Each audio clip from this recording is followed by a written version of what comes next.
দেশের ক্রমবর্ধমান জনসংখ্যার যে আমিষের চাহিদা সেটা দৈনন্দিন দিনকে দিন বেড়েই যাচ্ছে। সেই আমিষের চাহিদা পূরণ এবং পাশাপাশি খামারিদের আর্থিক সচ্ছলতা আনয়নের জন্যে আমাদের পোলট্রি সেক্টরের পাশাপাশি হাঁসের এই সেক্টরটাও কিন্তু দিনকে দিন বাড়তেছে।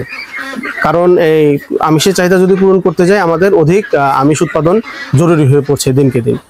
এই ধারাকে অব্যাহত রাখা এবং আরও গতিশীল করার লক্ষ্যেই পল্লী কর্মসহায়ক ফাউন্ডেশন PKSF এর অর্থায়নে আমরা সোসাইটি ডেভেলপমেন্ট কমিটি SDC ফরিদপুরের পক্ষ থেকে আমরা গ্রামীণ যে ক্ষুদ্র খামারি আছে তাদের সাথে আমরা নিয়মিত কাজ করে যাচ্ছি। এই খামারিদেরকে আমরা আমাদের এই বিভিন্ন কারিগরি সহায়তার পাশাপাশি পরামর্শের পাশাপাশি আমরা পেকিং জাতের হাঁস 50টি করে পেকিং জাতের হাঁস দিচ্ছি।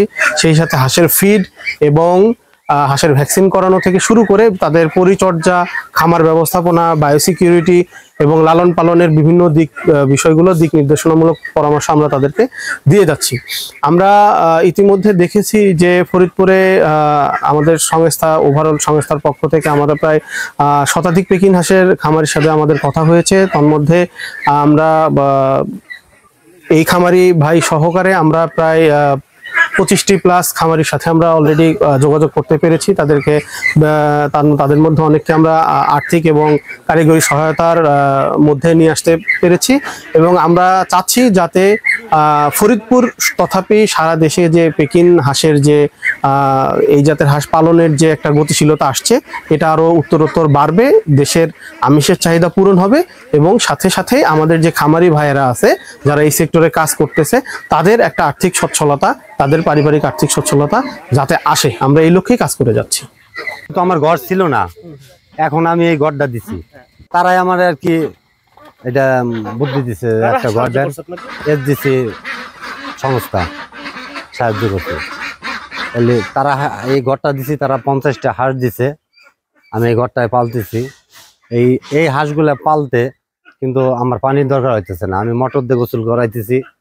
এই যেরকম ব্রয়লার মুরগি পালে ওইভাবে আমি পালতেছি, মানে এইটা তো আমার পানির কোনো প্রয়োজনই পড়তেছে না। খাবার দিতেছি, ফিড খাওয়াইতেছি, ওষুধ লাগতেছে ওষুধ দিতেছি, মানে সারা দরকার নাই।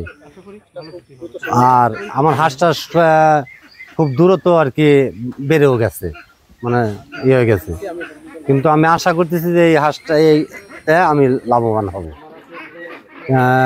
SDC সংস্থা আমার শুধু হাঁস দেয় না, হাঁসের খাবার দিছে, ভ্যাকসিন দিছে। হ্যাঁ, এখন আমাকে SDC থেকে 50টা হাঁস দিছে, এটা পালতেছি, অনেক বড় হয়ে গেছে, বিক্রি করব। আর আমি এই খামারটা বড় করব, পিকি হাঁস পাইলে আমার SDC থেকে কিছু লোন দিলে আমার ইচ্ছা আছে এই হাঁস পাইলে আমি লাভবান হব, অনেক বড় করব হাঁসের খামারটা।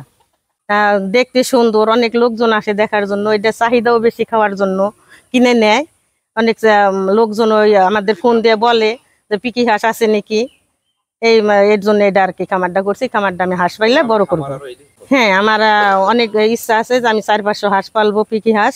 আমি অনেক খামারটা বড় করব, এটা চাষ করব, এটা অনেক আশা আছে আমার। আসলে আমি তো সোনালী মুরগির খামার আমার, তাই SDCর কর্মকর্তারা আমার এই খামার দেখার পরে ওনারাই আমাকে পরামর্শ দেয় হাঁস লালন পালন করার, এবং 50টা হাঁস ওনারা আমাকে দেয়। তা ওইটার থেকেই শুরু আমার। এরপরে 200 এভাবে করতে থাকি। তাই এখন আমার ইচ্ছা আছে আমি 500-1000 এইভাবে লালন পালন করব। এই হাঁসটা পানি ছাড়া হাঁসের পিকিং জাতটা মাংসের জন্য, তো মাংসের বাজার সৃষ্টির জন্য আসলে আমরা বিভিন্ন হোটেল, আগে এরকম হোটেল ছিল না, বিভিন্ন ধরনের হোটেল রয়েছে যেগুলোতে মানুষে হাঁসের মাংস খুবই তাদের চয়েস। সেক্ষেত্রে আমরা বিভিন্ন হোটেলের সঙ্গে তাকে কন্ট্যাক্ট করাইয়ে দেই যাতে যে হাঁসগুলা যথাসময়ে বিক্রি করতে পারে এবং টাকা, এবং হোটেলওয়ালা তারাও হাঁস রান্না করে ভোক্তা যথেষ্ট আছে এবং আগের চেয়ে ভোক্তা বেড়েছে আর কি, খাবারের চাহিদা রয়েছে যথেষ্ট। এইভাবে আমরা তাকে সহযোগিতা করি।